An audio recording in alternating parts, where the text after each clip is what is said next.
The rain had just stopped in Runyenjes, and the smell of wet red soil filled the air. The hills of Embu looked fresh and alive, their green tea plantations shining under the weak evening sun. Birds sang from the tall mugumo trees, and the river Kiede flowed gently in the valley. It was the kind of evening when lovers walked slowly, whispering promises, hiding from watchful eyes. But that evening was not about happiness. It was about secrets. It was about blindness. Kamau was a young man from Kadhangariri. He was tall, strong, and hardworking in his small shamba. Everyone in the village respected him because he always helped his mother sell bananas in Embu town market. But his heart belonged to only one person, Mwende. Mwende was the daughter of Msenjeru, a strict retired chief. She had studied in Nairobi but returned to Embu after school. Her smile was like sunshine after heavy rain, and when she laughed, it felt as if the whole world paused to listen. Kamau and Mwende met one Sunday after church in St. Joseph's. He carried her heavy bag of shopping from the roadside. From that moment, their paths seemed tied together. They began meeting near the tea bushes away from eyes of her father. Mwende, I will marry you one day, Kamau would whisper. She would laugh softly. Kamau, you speak as if love is simple. My father will never allow this. And Kamau would answer, love is blindness. I do not see his anger, I only see you. Msejero and other plans. He wanted Mwende to marry a wealthy businessman from Embu town, a man called Mwaneki. Mwaneki owned lorries that carried Mira to Nairobi at night. He had money, land, and connections with politicians. To Msenjero, Mwaneki was the perfect husband to his daughter, but Mwende's heart refused. When her father spoke about Mwaneki during supper, Mwende would push her food away. Father, I don't love him, she would say. Love is foolishness, my daughter. Mwaneki will give you comfort, forget that banana seller. But Mwende's heart was blind to wealth.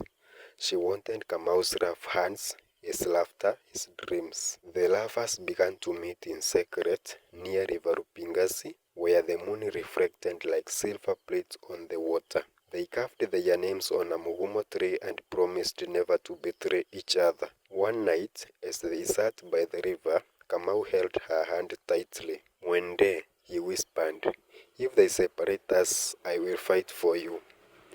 Tears filled her eyes.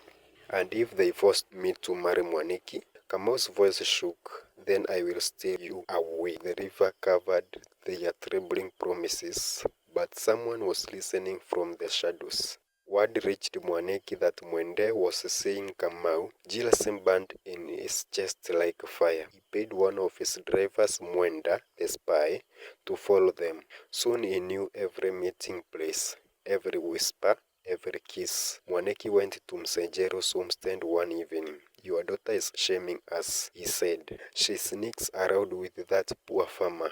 Do you want people to laugh at us? Msenjero's anger shook the walls of the house. That night, he locked Mwende inside her room and promised to send her to her aunt in Chuka until Mwaneki paid dowry. But love is blindness.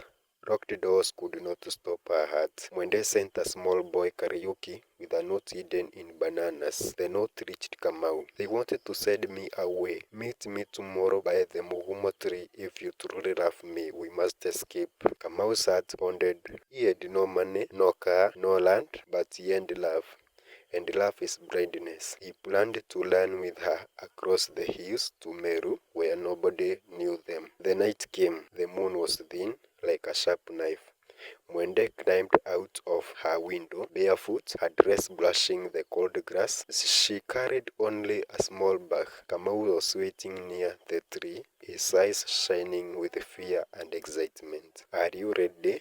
He whispered. Yes, she said. Take me anywhere as long as it is with you. They held hands and began to walk through the dark path toward the forest. But love stories in Embu do not always end with blessings. Mwaneki and his men were waiting.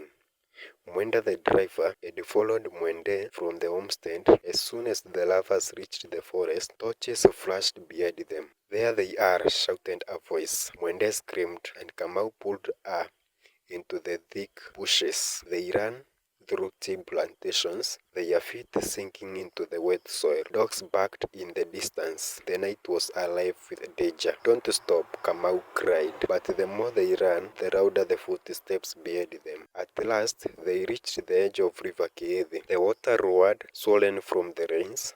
A weak wooden bridge crossed the river, shaking in the wind. "Kamau," Mwende said, breathless. "The bridge will break."